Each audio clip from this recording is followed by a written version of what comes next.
case you missed it, recently this happened on Opie and Jimmy. I always prayed for heavy dick in high school, going in the showers, just to be like, all right. What? No, just to look good. Yeah, you don't want to be humiliated. I just made peers. sure my angles were good so no one saw me. Yeah. See? I just prayed I didn't make the yummy noise by mistake.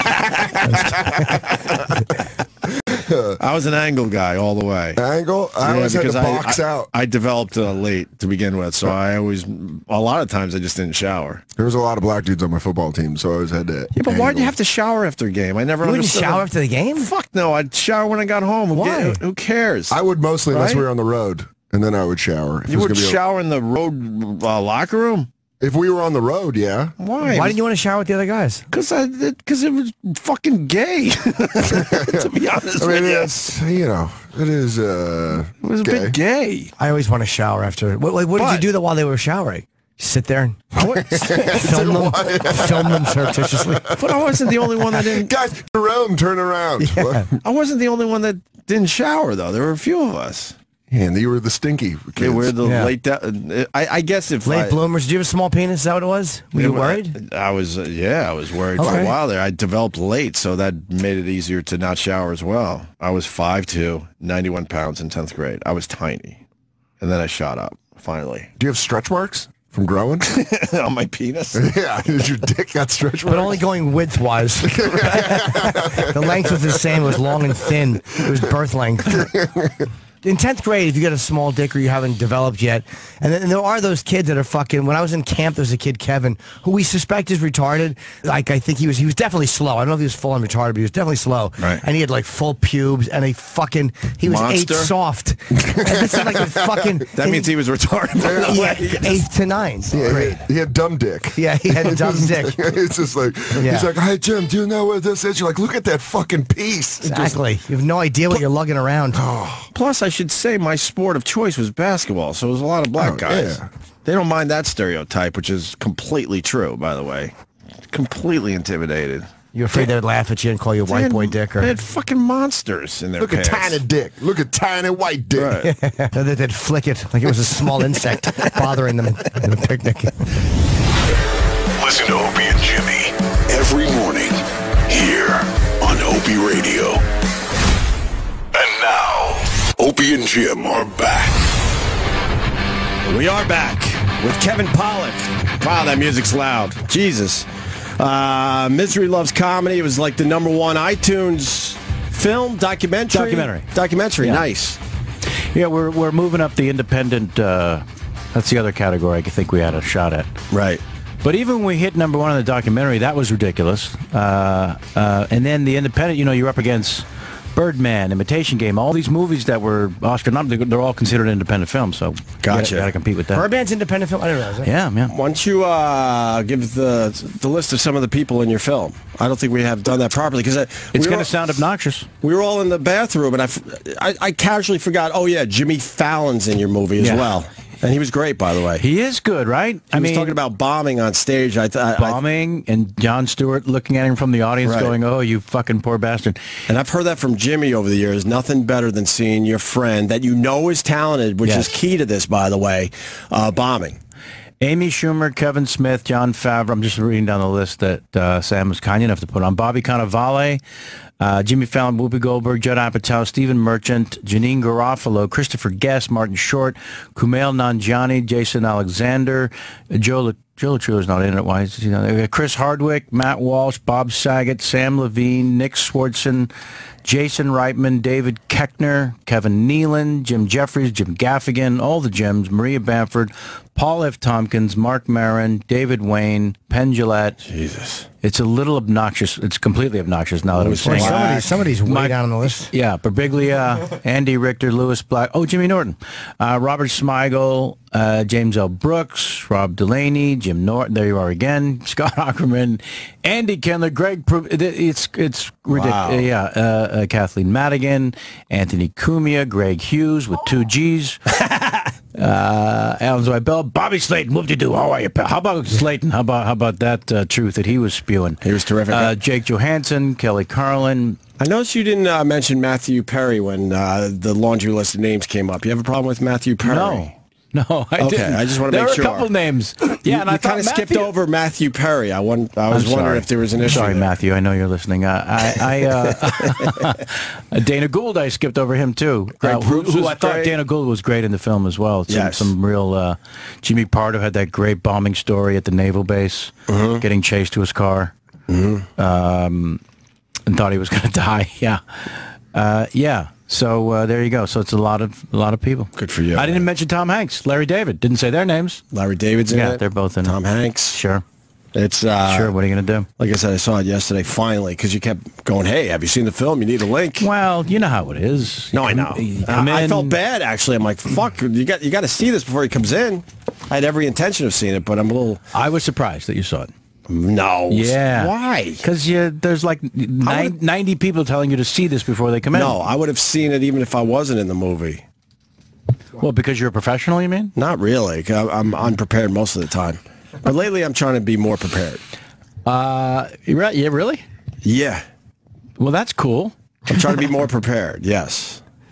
Because it feels better, or what is it? What is it? I find it makes it a lot easier. Yeah, that's to make up less shit. Right? Yeah. I'm like, wait, I actually know what I want to ask this person. Yeah, I couldn't agree more. I'm lazy. I hate homework. I don't like to do prep. But for the internet podcast thing I do, there's a research producer, J-Mac, who gives me that fucking dossier, and I lean on that like a crazy person. Our homework is a lot of fun, though. Well, it's like, hey, can you see this movie? I know. Can you see this movie before anyone else in America? Yeah, I think I could do that. That's a horrible burden. Yeah. So. No, it's not. It's easy. Wait a second. It seems like you're... I'm going to ask you, Kevin, do you think you have to come from a dark place to be funny? That was the question in the movie. Yes. So, because I did want to hear your answer to that in your own movie, but you gave a great answer why you're not in your own movie. But what do you think of that? Well, here's what I learned from watching and listening and dealing with 70 hours of footage and making a 94-minute film. That misery is a human condition. There's no avoiding it. For anyone. For everybody. Even if it's just a broken heart or a loss of a loved one. There's no avoiding misery. At some point, it's gonna get you. It's as much of a guarantee as death and taxes. So the comedian or a songwriter or a painter has to articulate misery in a way that's either entertaining or provocative. That's our responsibility. So I don't think you have to be miserable on stage. I don't know how much that people could actually handle if that's all you were was miserable in your act. Right. And at some point, would it just feel like an act? If you repeat yourself, forced, at some point it starts to feel like an act. Right. But it is the burden of a comedian or a filmmaker or whatever to figure out a way to make it either universal, as Steve Coogan, who I didn't mention, is in the movie, says. You make it universal, and the audience says, you've just shined a light on what it's like to be human, right? This horrible thing happens to us. That's the universal. Or the personal, that's so fucking personal, the audience can't relate to it. They might be freaked out by what you're saying. Right. But they still find it entertaining because you phrased it in a way that got them. So I don't think that being miserable is... a prerequisite for being brilliant.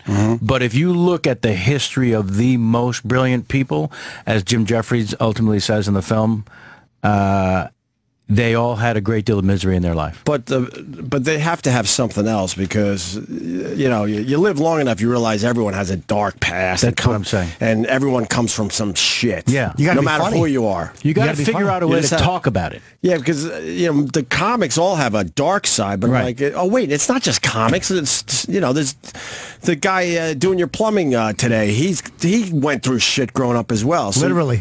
Right. When the project... So he's a plumber. When the project was brought to me, along with the title, Misery Loves Comedy, right. One of the things I quickly realized was play on words, Misery Loves Company. So that's the deal. So when you start talking about your past, stuff with your mom or whatever, people want to cling to this tragedy or this horrible thing in your life so that they feel better about themselves. Misery loves company. That's a fucking human condition. They feel better because they realize, oh shit. I guess I'm not so fucked I thought up. I was alone on this one. That's exactly right.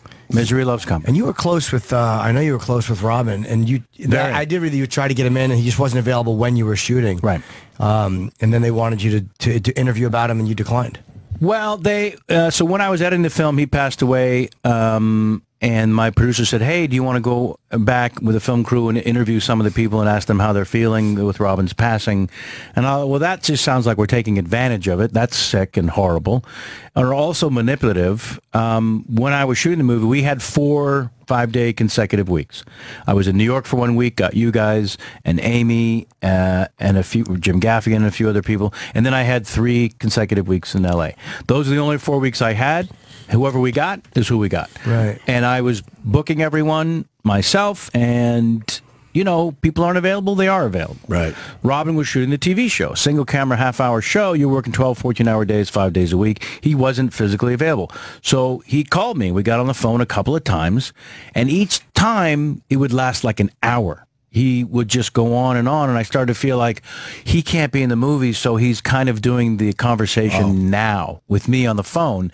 And the moment for a nanosecond popped in there, you should record this phone call, and then I had to let that thought go, because he was just as 2 guys, as 2 pals talking. He was, because when I first started out 20 years old in San Francisco, he was already a made man from Mork and Mindy, but he spent all of his time in San Francisco, and he would mentor a few of us. And it was a big fucking deal to have a made man like that talk to you, let alone spend any time and give a shit about what you were doing.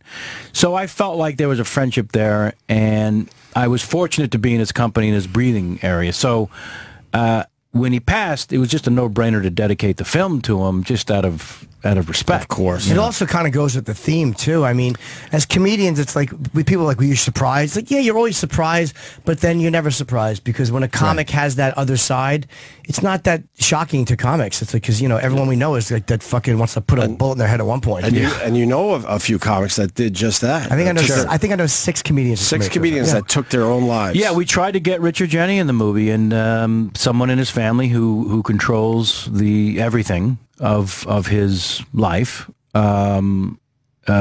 refused. What do you mean that what did you try to get in? Well, I wanted to include him. I mean, like the same way like Mitch Hedberg. You know, I had his widow in the film, right? And George Carlin's George Carlin, Kelly. By the way, Freddie Prinze Jr. talking about his dad for the very first time on camera, kind of a big fucking deal to me, because when I was coming up, again, 20-year-old comic starting out, his dad, I don't know if you remember, he had 3 years only of burning white hot. At 19, he's on The Tonight Show for the very first time as a stand-up. At 19. 6 weeks later, he's invited back by Carson. Not to do stand-up, to guest host. Youngest guest host in the history of the show at 19. 6 weeks after his first appearance. By 20, he's starring in his own sitcom, Chico and the Man. By 22, dead. I mean, when was the last time that freakish 3 years white hot gone? Right, and they still so, you know, Amy Winehouse maybe comes to mind. She's on the scene for 2-3 years at most, right? No, she was bigger than for more longer than that. How much longer, though? 5 years? Maybe, okay, yeah, you're right. You know what I mean? Maybe 5. Okay. Maybe. I actually thought it was longer. What was his problem? Amy was a girl. Which one, Freddie? Yeah. Well, as Freddie Jr. talked about, you know, his father's death was ruled accidental homicide or accidental death. I can't remember the term. Because the angle of the gun or something, it was ruled an accidental death. That's the last second, he's like, "Fuck, I ain't doing this." Yeah, they say a lot of times you pull it away, and in instinct you just do it, and a lot of guys don't die. He had everything to live. 22, he had it. Right. Oh my God, he had the world by the balls. That would be a form of depression without question. Yeah, so it's drugs and guns around all the time. And he would call his friends on a regular basis saying, tonight's the night, I'm going to do it, I'm going to do it, I'm going to do it. And some people just live with that. And as Freddie Jr. says in the film, his mom checked with him pretty early saying, are you also capable of this? And either you are or you aren't. Right. So, yeah, I think people do get something out of hearing about other people's misery. And if they're famous in any way, or in the case of the film, if they're funny, there's a natural, I think, a gravitational pull towards what is behind that curtain. What's really going on? Mm-hmm. And it's not just Tears of the Clown nonsense. It's a little deeper than that, I think, personally, mainly because I can't be objective. because my head's been in this movie for a year and a half. So right, yeah, it is kind of hard. It's impossible to be. And you're a stand-up. If you weren't a stand-up, it might be a different angle. But as a stand-up, I think it's better because you can sniff out bullshit. It's having a different knowledge of what it is. Boy, the than just a bullshit regular meter's director. It is, right? Yeah, the bullshit meter is huge. Really? Don't you think? Yeah. When people come in here, don't you sense pretty fast? You can sense if they're full of bullshit. Like when people come in and say they listen to the show. Oh, yeah, we know that's all bullshit. Yeah, most of us have a polite thing, but people go, what's your favorite bit? And they're like, Did I pass that test? I must have passed that test. You were definitely... Because you could tell. Because I get annoyed. I'm like, all right, name one thing we did. Yeah. Let's just, people just you don't be have polite. You don't have to know us, Right. but we could have maybe a good time in the next 20 minutes or whatever. I don't know. There was something else you said in there about Arnold Schwarzenegger. So you do a film with these people and you get really close, like you said. For a very brief time. And then when does it, like... It ends the moment the movie ends, and you go back to your lives. But do you leave the set for the last time going, all right, we're exchanging numbers, Yes. we're going to get together this 4th of July, With the next best time I'm in LA, intentions. blah, blah, blah. Yeah. And then it quickly goes. With best intentions. Who did you have a relationship with that was really good? And not that it went bad, but that you just didn't keep in touch with and you thought you for might. whatever reason. Almost all of them. How about Tom Cruise? We text each other on rare occasion, but there's an effort to keep in touch somehow. But years will go by in between sometimes with not hearing from each other. For sure. By the way, I talk to my brother like once every couple of months. You know what I mean? I'm not that touchy-feely on a regular basis with just about everybody in my life. So but honestly, in the case of the professional environment, like I said, you're stuck with each other 12 hours a day, 5 days a week. It's just kind of organic that you're going to keep in touch during the work experience. And then when it ends, you just go back to your lives, you know. You're very guarded, Kevin Poll. Sure. Why? I'm afraid. No, I don't know. You seem very guarded. Guarded about... I don't know, like your upbringing or... Well, because it was a little easy. I was like upper middle class. No, my mom is the sun, and we're mere planets revolving around her. But that's about the extent of it. My dad was a pretty quiet guy. Your mom was a dominating force? Narcissistic? Yeah, need to be the life of the party, that kind of thing. Here's my theory on that, by the way. When you're and this is so fucking trite, but when you're a baby, you literally exist because of your mother for the most part, right? She has to care and feed and make sure that you survive on a daily basis. And I think for the mother, that is a responsibility that no one else in their lives have ever given them. To take a birth to person on a daily basis. This child needs me, right? And I think that feeling of being needed that intensely goes way deeper and stronger than any relationship they've ever had in their entire lives. And the moment that child doesn't need them anymore, they lose their fucking minds. Because they're no longer needed and they no longer have, because who doesn't want to be needed? Right. That's just the human condition. Like most mothers handle that well. Do they? I don't know. Did your mom not? No. How did she not handle it well, and like what point? What do you mean, when I was a baby? No. I don't have any memory of that. When she realized she just became the sun, and we were mere planets revolving around her. Was she fun, or like Opie said, a narcissist? Both. Yeah, liked to be the life of the party, but also needed to be the center. Was she empathetic? To any of your problems, or was it all about herself? Sure, no. But there was a little bit of a passive aggressive. It would always circle back to her. And you think at some point? And you think more mothers are like that? I think it's organic to the. No kidding. By the way I described it, doesn't it a little bit make sense? It makes complete sense. That on a day-to-day basis, they survive because of you. I don't see that with my mom, and I'm not idolizing my mother at all. But I look at her, I'm like, no, I don't see. I almost see like a sense of relief that like. But then again, with my nephews, she's very grandmotherly, and but I never sensed from her. I don't know that it's actually. A bad thing. What? She was more. She's like, why don't you call it? The moms always reach out and they want. Maybe it did affect her a little bit, but not in the form of narcissism, but just in the form of wanting to be around you. I don't want to, and not to go back into the guarded mode, I don't know that it's fair to paint my mom as a narcissist to the point where it's painfully obvious to everyone around her. I really do think that there was a sort of gradual thing, And now, as an adult, all these years later, it made sense. Is she at some living? Point. She is. Okay. How old? She is in her early 80s. Yeah, big fan of the show. No. Look at me. No. Was yes, she came in for cherry darts. Yeah. What was was there an issue you had with her? No, there was never a break. There was never, I'll never talk to you again. There was never that moment. And we're close. I mean, there was a certain point when she got, I threw a thing for her 80th, and after that, I sort of said, because I'm really bad at reaching out and making a regular phone call. Right. Really bad. It's hard. Really bad. And not a thing I do on purpose. It's just not in the makeup. Are you a better texter than a phone caller? Oh, thank God for texting. We all are. I fucking Thank hate God for dial-up texting. phone at this point. I was just talking to somebody about this last night. It makes life so much easier. And I think the older you are, the more it makes sense, Right. quite frankly.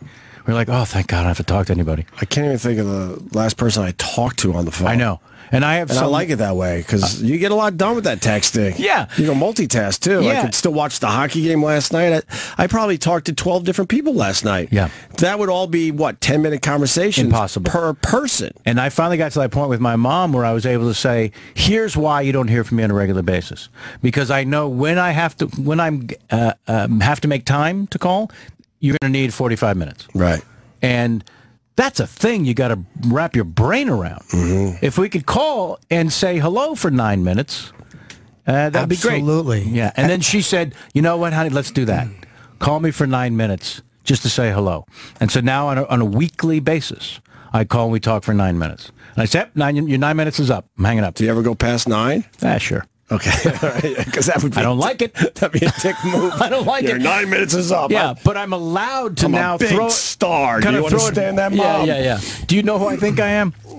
Yeah. How many siblings? 1, 2 years older, brother. What does he do? He runs a flooring company, kind of a big one, like when from San Francisco. So when the Giants got their new ballpark, his company did the flooring for the entire stadium. So you must get good tickets. You have an in for the fucking football. A little bit. Yeah. A little bit. Football, baseball, I mean. Yeah. I panicked. I said the wrong sport on the wrong side of the country. Wow, all right. He does well for himself. He does all right. A couple of kids all grown. Everybody's healthy and doing well. And if you're doing the flooring for Candlestick Park, you're doing really well. That's a big contract. That's a big one, man. That's a big. You gotta clear 10, 15 G's from that. I love that you remember Candlestick. That's awesome. How many year did that go away? Gosh, that's a while. And the new park, I think originally Pac Bell, now AT&T. Maybe they renamed it again. Was the park that he did the Candlestick Park. flooring. How many years ago now? No, the Candlestick went away not too long ago. Oh, okay, yeah. You scared me. No, but it went away. The oh God, I think that was a year and a half, maybe. Here's a question about the documentary. Yeah. What was the most surprising thing? Because again, we're both stand-ups, so it's like you think, I know comedians. What did you learn from it that was surprising to you as a comic? Or anything? Was none of it surprising to you? Because you're to be honest with you, there were so many surprises. That's the problem I'm having coming up with the one thing, because it was one surprise after another, quite frankly. Okay. When Tom Hanks talks about living 54 years in self-loathing darkness, I don't think anybody saw that coming. When Martin Short talks about being on the way to dinner very early in his life to go see Bill Murray, who was in town, who had just got Saturday Night Live, and Martin Short, who you just imagine is the happiest, luckiest guy ever, has to stop, says to his wife, I can't make it to dinner. We have to stop here and to sit on this bench because I can't go and pretend that I'm happy for Billy because I'm not. He's jealous, right? And then they ended up calling it Breakdown Corner. You know, look, there's Breakdown. So when you hear Martin Short say something like that, they were good friends, and he just couldn't. And he got SNL, and he didn't. Couldn't celebrate it. But it's one thing to experience that, but to share that in an interview that you know is being filmed. Did he wind up going to the dinner or no? No. He wound up not going? No. Wow. That's interesting. Was it his girlfriend at the time? Yeah, girlfriend became wife, yeah. Yeah, his girlfriend goes, well, how long is this going to take or whatever? He said, I don't know, maybe days. He goes, I don't know, it could be days. He was just like, I can't move. I just need to sit here. Yeah. And wrap my head around the fact that my friend just got a great People opportunity. shared that kind of pain. That was the surprising thing, that people they ran deep. Billy Crystal said something about... You said stuff, Jimmy, about getting off stage and what's that chick with the pumpkin, Cinderella? That fucking killed me the way you said that. But you get off stage and now you're a zilch. You go right back to the guy you were before. I can't believe this. We let this guy control us. All that shit was fucking the heart of honesty. Yeah, man. It was Billy Crystal said something about when a guy you know succeeds, how... You're happy for him. Comedians are always like, are you happy for him? Like, yeah, I mean, really, yeah, good for really, you, no, man. I'm not. That's so great. But yeah. the way you feel, it's maybe actors are like that too. But it's it's hard. all of show business. To like, you're happy for people. There's so few people in your life. I bet you could count them on one hand who you give good news to, and they're genuine when they say, "Good for you, man." I'm happy for people who I genuinely like and think are funny. Right. Like that, I'm not surprised to see doing well. I'm trying to think of anybody who I wasn't happy for. Like, I can honestly say I'm happy for Amy and Kevin because A, I don't see them as competition. They're different than I am. Sure. And B, they're both funny. It's like, Right. I don't look at them and go, gee, that person's not funny. It's like if you see someone who stinks, then you're like, what the fuck? But someone who's really good, you're like, all right. They deserve people, it. Good people should do well. It's not a bad thing for comedians ever. Yeah, but there's something also that drives us in terms of competitiveness that comes out before we can even stop it in terms of not being happy for someone, just from a competitive standpoint. Right. We can't control it. Candlestick went down, what is the date? August 2014. 2014. Oh, yeah, okay. Not even a year. What's it, Pac Look at One that. Center now or some other bank name? Yeah, I mean, that was really the 49ers part, obviously. I think I misspoke earlier saying about the Giants. But, Was that the one he did, or did he do the Giants? no, he did the Pac Bell, now AT&T part for the San Francisco Giants. Okay, so I was wrong. I said, or did I say You 49ers? mentioned Candlestick, and Yeah, then I'm wrong. I went with it, Jim. I just went with The it. bottom line is, I've done nothing with this concept but ruin it. Sure. You shared a little fact, and I thought it was You're the a Yankee Giants. fan. You're a big Yankee fan, right? Not a big Yankee Not big, fan. No. Chip went to a preseason game and quite enjoyed it. I saw I think a photograph of that. Yeah, and A-Rod's is off to a good start, right? yes, he is. Good for him. And I'm not a Mets fan anymore, but now they're having one of the best starts ever. That? The best start since the year they won the World Series, '86.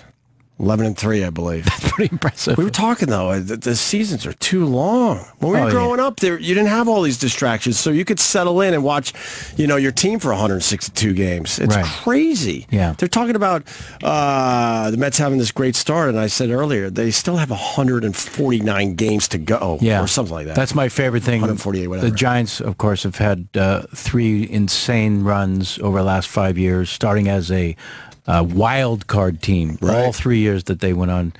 And people already in my face, hey, your team looks pretty shitty. What are we, 15 games in? How could Tops. What does it matter? Honestly, we've proven ourselves to be I can't last second. I can't sit through a baseball game anymore. Tough. Can't do it. Tough. Yeah. It's good to go and just chill out and hang out, and if it's a nice night or whatever. But I just go because I like you to take me out to the ball game. It gets me going. It's such a fun family experience. But to put it on TV and sit there for the whole game, maybe as background noise, maybe, and check it out a little bit here and there. But I remember as a kid, I couldn't wait for the Mets to come pitch. on. I'm one of, I got 4 brothers. We all would run and we'd have to watch every single pitch. Yeah. Not anymore. And man. that's something. I have a question for The Kevin. world Please. has changed, yes. An acting Let's question. go to Jimmy next.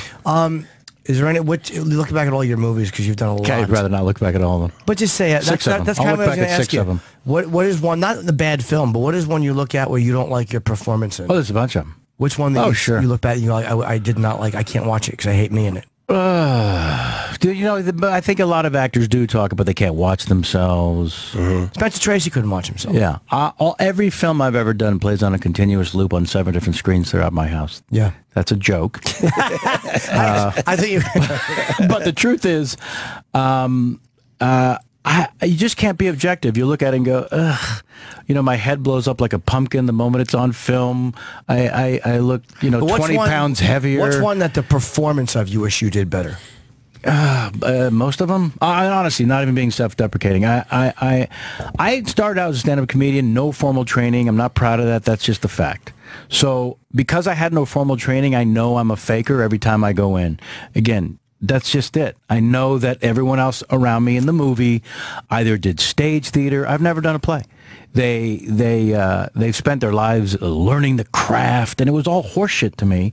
I was a comedian who said, "Whoa, I'd like to be in movies. I'm going to start going on auditions," and then It worked out. Do you still feel like a pretender when you walk in, or an imposter? Yes. That's interesting. You're not 70-something movies in, and I still feel like there are moments where I feel like I know what I'm doing, but not many. Right. There are just a couple of moments where I go, that was okay. All right, how about this? But I also don't watch it and go, what was I thinking? I don't torture myself with it. Who was the most intimidating person you ever did a scene with? De Niro was absolutely damn near the apex. Yeah, because you've heard about the shyness in it, and when it's in front of you, the shyness just makes you feel like you're a zero.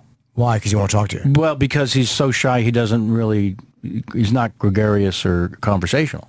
So you instantly take it personal. He must not. Did you try to talk to him? Talk to me.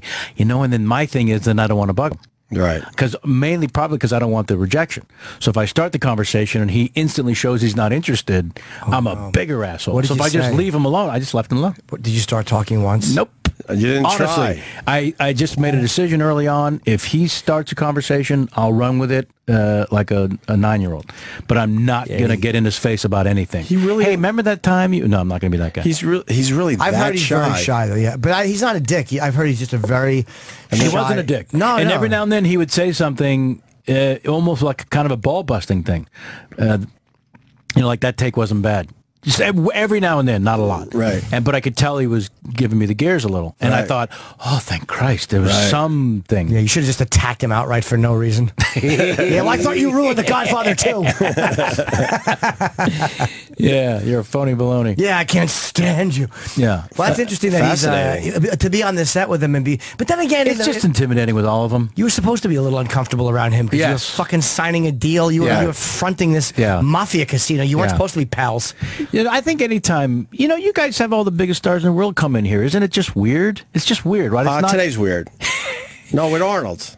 Yeah. I'm a little freaked out, if you need to know. Is this first time in? Yeah, we've never met him. Oh, I didn't know that. There's every once in a while, like when Jimmy brought Tyson around for the first time, like, holy fuck, that's Mike Tyson. That's I can't take credit for that. That was Who Kid. I have to give Who Kid credit. But it was a surprise, and all of a sudden that door opened up, and it's Mike Tyson. Are you kidding me? I saw every one of his fights, and I'm like, I promise you. It's but like now, that. like 2 or 3 times in, we love having him in, and it's way more comfortable. That's what, first of all, every time I work with a real movie star, that's exactly how I feel, like the first time you did with Tyson. There's no difference. And then when you're working with them, as I was saying, 12 hours a day, 5 days a week, I start to feel like you did just now. You mentioned the third time Tyson came in. They force you to feel comfortable around them, and then you do. I think it was a little intimidating when you came in. Because you've been in so many... Because I've been around those people. So many movies, though. Yeah. I mean, you were... Yeah. I think anybody... And then you settle in a little bit. Yeah. I don't mind when it's not that I'm above it. Believe me, I'm a starstruck zero. But when they come in, you know that they're here to talk to you, so you're not imposing on them. Have you had one, though, Jimmy? Oh, I've had plenty that I've been Name one. uncomfortable. First time I talked to Ozzy. If you remember, that day Ozzy came into XM. I had to help you out that day, which Anthony I found so weird. talked to him for 10 minutes. You talked to him for 10. I sat there and just looked at him and thought of Crazy Train. I couldn't ask him a question. I wish Eating better. I wish there was that the eating better? I wish there. No, this goes way back. This is recently. This is almost like 10 years ago. That was 10 years ago. That was. I wish we videotaped that. Jimmy. We might have. No, Jimmy Steve was freaked out. He never gets freaked out, and then not anymore when Ozzy comes in, obviously. But that first time, I'm looking at Jimmy like, this is your big day. You've been waiting for this. Gene Simmons at NEW. Opie actually said, "Why don't you ask Gene a question? You love him." Right. And I couldn't ask him a question. Nope. I finally did. Yeah. And I fucked up. This is the first time I ever met Gene. I was speechless, and he's sitting there talking. And Opie says, "Why don't you ask him a question? He's your hero." I'm like, yeah, he just wanted me to talk to him. Sure. So I said, "Okay, hey, how is Star Stowe?" Nice. She was, you know who that is? Nope. She was a Playboy bunny who Gene did a very famous, awesome shoot with. Can you look it up? Gene Simmons and Star Stowe. It was a motorcycle photo. She was fucking sexy. And I knew it would be a name he recognized. But from my childhood, to me, that was as common as saying, "How's Peter Chris?" Right. And Dear Lord. yeah, but I remember those pictures. I said, "Oh, how's Star Stowe?" And you guys laughed because you didn't know the name. Idea. Nope. And he goes, "That's not funny. She died." Oh, my. Wow. Nice going, Jimmy. But I wasn't asking. I know. How would you know? So there's a perfect example of why I think we feel intimidated. You don't want to say the wrong thing. We laugh because we're like, who the hell is she? Yeah, what's he asking? Like, it was such a bizarre... I literally wondered, how is she doing? I just thought it was a fake name. The first time Kiss came in, I was freaked out because I think it was all of them, or at least 3 out of 4. That makeup, no makeup. No makeup. Wow, makeup or no makeup? It was at NEW. I don't remember anymore. You would remember if it was makeup, right? I think no makeup. I would wonder if for remember radio makeup. they do the no makeup thing. And then Where the fuck is my coffee, by the way? and some of the basketball players that come in here. We've had No, look at Kareem that. Abdul-Jabbar. Thank you. Kevin, that Take the was rest of a, the minute off, by the way. that was a biggie when Kareem Abdul-Jabbar came in. Yes. And Dr. J. Oh, please. Walt Frazier, those guys. Because Right. my first love growing up was basketball. I Right. was obsessed with it. So these guys, to me, were fucking heroes. Oh, yeah. So those guys freak me out as well. I have to piss again. You do, Jimmy? Yes. Should we break one more time in case he comes early? Because if he comes we in at can 9:40, break. He won't come early. you never know. He'll be right on time, right? Okay, the helicopter, top of the building. That's how you want him to arrive, right? Certainly is. I want him to come through the window. When was the last time you talked to him? I've never talked to him. At the charity thing, so like 4 months ago, maybe? Oh, great. Yeah. Kevin Pollock's in studio. We got Arnold Schwarzenegger right around the corner, about 15 minutes away, 20 minutes away. Sam Roberts in studio. Sammy Nagel in Roberts. There's a Bowman there. Misery Loves Comedy, available on iTunes now and select theaters this Friday. iTunes. Come tonight to the come tonight to the thing. Opie may be there. I'll be there with Lewis Black. Drink some doing the Q&A at the end of the movie. I'm looking forward to seeing the whole thing through. I watched pieces of it. When you watch it with an audience, I promise you it's a wildly different But deal. I didn't want to watch it the whole thing first. I wanted it to be kind of fresh. But me, self-centered Jim, had to make sure he didn't make a fool of himself. And you feel confident about that? No, but I mean, I'm less humiliating than I imagine. Okay, good. More with Kevin Pollak. We're going to go even deeper with Kevin. Sure. Oh, actually, I know who's going to go deep with you is Ron Bennington. I just found out you're doing Unmasked today. We've been trying to figure that out for a couple of years. So very you excited. can't go to that because I'm sure all the people have already been chosen, but it'll be on the radio soon. Very excited. That's going to be a very good chat with our pal Ron Bennington. More with Kevin Pollak. Stay there. More with Opie and Jim. After this. We're at that age, aren't we, Kevin Pollak? We got to pee all the fucking time. How many times you get up in the middle of the night to pee? Right. And saying, never. Now it's every really? fucking night. No, I don't. I can't You drink. sleep through? Yeah. Well, I don't sleep through. I'm a shitty sleeper. Right. I've gotten better through meditation and other things, Kevin. Oh, yeah. No, but as far as I got to just stop drinking all liquid by 5. And I do that purposely so I don't get up in the middle of the night. Wow. Anyway, it's fascinating to the listeners. They're just on the edge of their seat as me and Kevin Pollak talk about our piss habits. I didn't realize we were still. Where can you get a Mother's Day gift for your mom and sister or significant other that will last a lifetime? Steven Singer Jewelers, of course. Steven Singer Jewelers has exclusive gifts only available through their store that last forever, just like the love you have for mom. Steven has an exclusive necklace design, the I Love You Mommy Silver and Diamond Necklace Collection in 8 variations, starting at just $149. This beautiful necklace showcases a sparkling diamond for each child. His choices for mom are so appropriate, so exclusive, and priced so low, you'll definitely end up buying more, which is almost a reason to hate Steven Singer. That's right. Don't mess this up. Give mom a gift that will last a lifetime, whether she has 1 child or 8. They have the perfect necklace for her at the perfect price. You could go to IHateStevenSinger.com, by the way, to check out these necklaces for yourself. You could also visit him at the other corner of 8th and Walnut, or get him on the phone, 888-I-HATE-STEVEN-SINGER, or do the shop online thing. That's the easiest way to do this, right? IHateStevenSinger.com. Do that today. Steven Singer is going to make your Mother's Day shopping very easy. You just got to go to the website or give him a call. Steven Singer Jewelers, one place, one price. IHateStevenSinger.com. Like what you hear? Yay! See it too. This could be the greatest thing I've ever seen in my life. Treat your senses to everything that's going on with Opie and Jimmy's show on the internet. Follow at Opie and Jimmy on Twitter and Facebook to look at what we look at. That's Opie and Jimmy on Facebook. That's right, Facebook. Book in the face. What did it do wrong? And Opie and Jimmy on Twitter. When we do these visual things, you can go there to kind of check out what we're looking at. Opie, Jim Norton on Twitter and Facebook. You might want to write that down. Look out. A rock and roll Hall of Famer and Sirius XM host spins his favorite musical gems with you.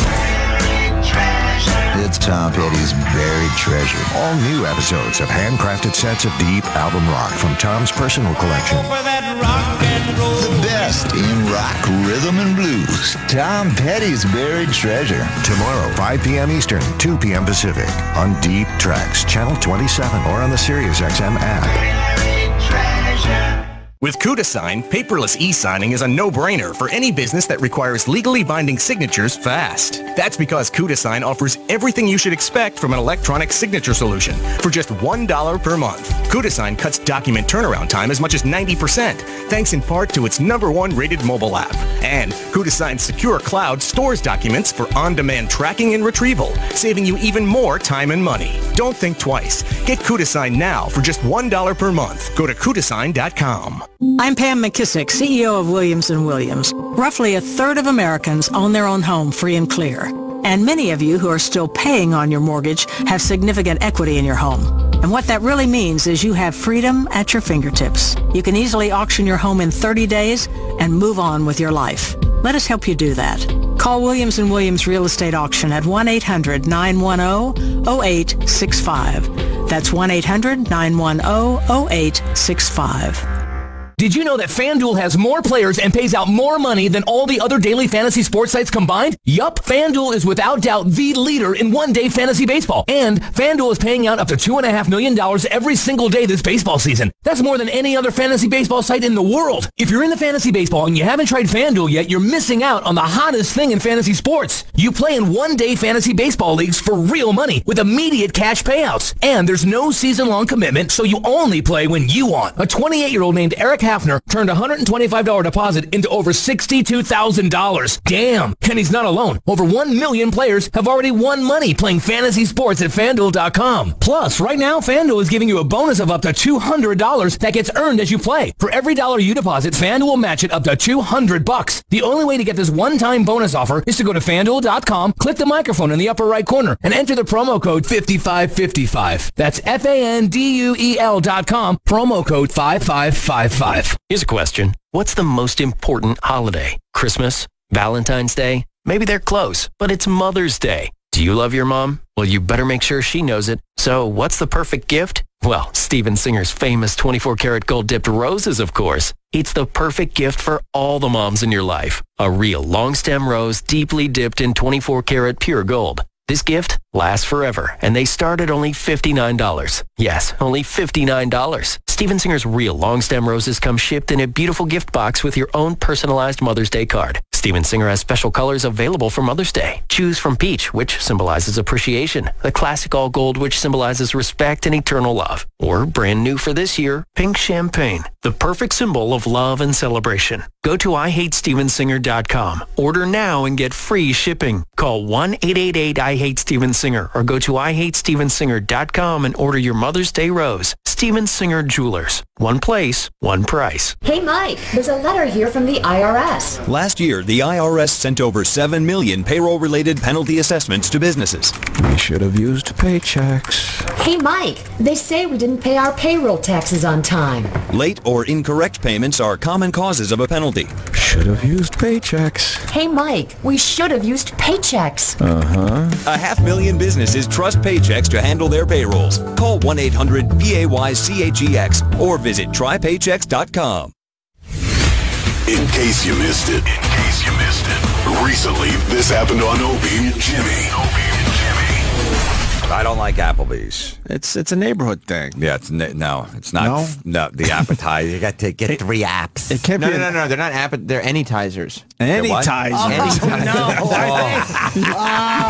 You could have them throughout the day, or throughout the meal, even. Exactly. You don't need to start with them. That's bad. Do they really call them anytizers? Because you could combine a couple of them and create an entree. It's an anytizer. That's true. You can do that. But that's smart. That must be fun, right? You're going like, what are we going to do? Well, no, I'll tell you why it makes sense, because you got your entree and you're like, oh, man, it's too bad I can't order another appetizer, because they're appetizers. Yeah. But if they're called anytizers, then you're like, oh, I could still order this stuff before dessert. What if you want to just you're just feeling like you're having fun one day? Just balls to the wall. If I was having fun, I wouldn't want to go to an Applebee's. That would ruin the day. But what if you want to have boneless buffalo wings as the main course?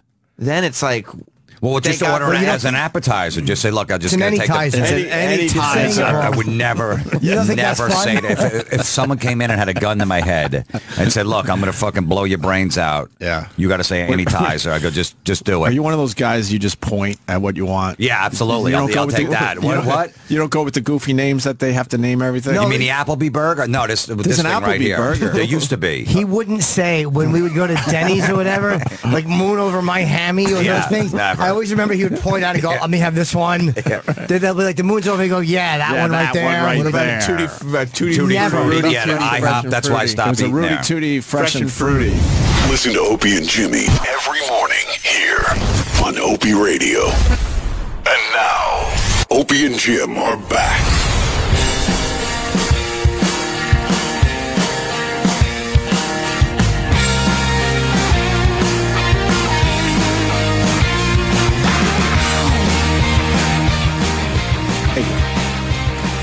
Kevin Pollak in studio. Where the hell's Denny Falcone? I got to ask. I've been there a couple hours. I haven't seen him. You're going to freak out Jim Norton. Does he not... Jim Norton wants the Arnold Schwarzenegger interview to go down perfectly. Oh, if Denny's there. We got strict rules, all right? Make sure the TVs are off, make sure the curtains are pulled, make sure the camera's on, all this stuff. And now you're asking where Dennis Falcone is. Watch his reaction when he comes into the studio. And now Dennis is running down the hall. Really? You got to do me a favor. Yeah. When Jimmy freaks out, which he's going to, right? You take all responsibility for this. 100%. Okay? Sure. I just want to say hello to Denny, that's all. I don't want to make things bad. I don't want to make things uncomfortable. Hello, Dennis. Buddy. How you doing? I'm doing very well. You're looking chipper. Thank you. I saw you guys were having a little... Microphone. I saw you... Get on a mic, for fuck's sake, I saw you were having a little small talk with Kevin Pollak in the hallway. You were bothering him outside the bathroom. No. Actually... we were reconnecting. Yeah, but he didn't have to go to the bathroom. He knew you went to the bathroom. He just happened to be outside the bathroom when you came out. I always go to the men's room on the break. Because I like to listen to the show. Right. And then when the show and you're has a professional. I like to listen to the show. You're a professional. You go to the bathroom on the break. Exactly. So what were you bothering him with? It wasn't just said hi. He goes, I was wondering where you were. No, you said something else because I heard him go, that's a good pull or something you said. Like you came up with something. Corbett Monica. Yeah. I made a list of a lot of comedians. I'm not sure in the in my documentary and now available on iTunes, Misery Loves Comedy. Charlie Callis. Anything by Charlie? I loved him. Chaz Callis is not in there now. Jan Murray. He did that for Sam, and he put up his hands like, are you fucking kidding me? Why are you checking off the names after he says something about it? You know I'm just pushing buttons at this point, right? And he's still got the loudest paper in all of broadcasting. Right. It is paper from the 40s. It's onion skin. It is onion skin. Why would you have that? Why do you have onion skin paper? I just like it. It's just very, very old school. Everything about you. He's not making this up because this is the thing. Like he had a list. Yeah, I like What's the list? Who else? Godfrey Cambridge. Didn't make the cut. Okay. I had nothing to do with this. I had nothing to do with this. Hi, Jimmy. This is all me, Jimmy. I'm sorry. It was Kevin Pollak. I just wanted to say hello. That's all. I had nothing to do with this. Fine. I love that. Did you say hi? Cool. Thanks for coming to come in and say hello. Yeah, you have a lot of female comedians in there. I did. Sure, Amy Schumer. Amy Schumer. How about Toady Fields? Anything by Toady Fields? No, it's very difficult to get the dead people in the movie. Well, just a clip. Anything by Nipsey Russell? There's no clips of anybody's act. Do you really like Dennis Falcone on the show, Kevin Pollak? I do. He does. He's told me that privately. Yeah, no, my better half, Jamie, and I cannot get enough of our Dennyco. Well, that's the report company. I love to call him the because I can. Oh, you can. You're fine with it. Hold on, Sam. Why are you hoarding the waters, you psychopath? Because Dennis always needs water the minute that he sits down, and I don't want to give him any. Give my buddy Jim one. Yeah, Dennis gets a very dry mouth immediately when he comes in here. Yeah, so we don't need him stinking up the microphone. Yeah. No, for other people? You got bad breath, Arnold Schwarzenegger. He's going to be using that microphone. No. I don't notice his bad breath. I'm not saying he has it. I need to say hi to Arnold, too. You're not. That ain't happening. I'm not. Just a quick pick. You can wait outside. Making me laugh. I'm ruining the whole conflict between us. He's actually killing me here this morning. Just a quick. It happens to people. You can wait outside the bathroom like you did with Kevin Pollak. I had to. He waits outside of the bathroom when the celebrity's going to take leaks. No. By the way, that's exactly what I would do. I would wait. I would do the same thing. Jimmy did at a function. At the Yankees thing. The Yankee function. Tell him about Derek Jeter, right? I'll tell him about it later. Dennis, it was nice to see you. I feel our time together is limited. I don't like to overstay my welcome. Yeah, I think we're there. All right. Be good, Denny. Thanks, Denny. You want some of this paper? Listen. No, I'll get it later. Where's the gig Saturday night? I got a communion. Okay, great. All right, cool. And I got the extra hula hoops. Sure. Got some hula hoops. Yeah, cool. Got the limbo pole. All right. I'm going to have a good time. God We're going bless, to do the buddy. cha-cha Be slide. good. I see where the Islanders at. Yeah, why don't you tell that as you're moonwalking down the hall? You know, I could bring those songs when you have a beach party out at your place. Yeah. Well, all right. We get all the guys together. I'll come out there with the hard drive of hits. That'd be wonderful. Denny, it was great to see you. We'll just be pounding the beach. All right. Take care, Kevin. Good seeing you again, buddy. It's always a pleasure. And he's got his Islanders hat on. I'm trying to get Denny to come to one of the screenings at IFC this weekend. Great to see you, pal. Why did you have to shake his hand like that? Yeah. You already shook his hand. He's being friendly. Do you have any Danny likes being one of those. But I might have sanitizer. I have Lysol spray. Yeah, spray the mic just in case one doesn't. You want to spray the mic? No, not Danny. I did not notice any bad breath. All right, he's the fucking. What are we spraying the whole area for? No, not your mic. His mic. No, I know. Why would your mic smell? Because I got fucking breath? algae breath. It's driving me nuts the last couple of days. It'd be funny if we ignore Arnold and just talk to Henry Hobson, the director. He's coming in.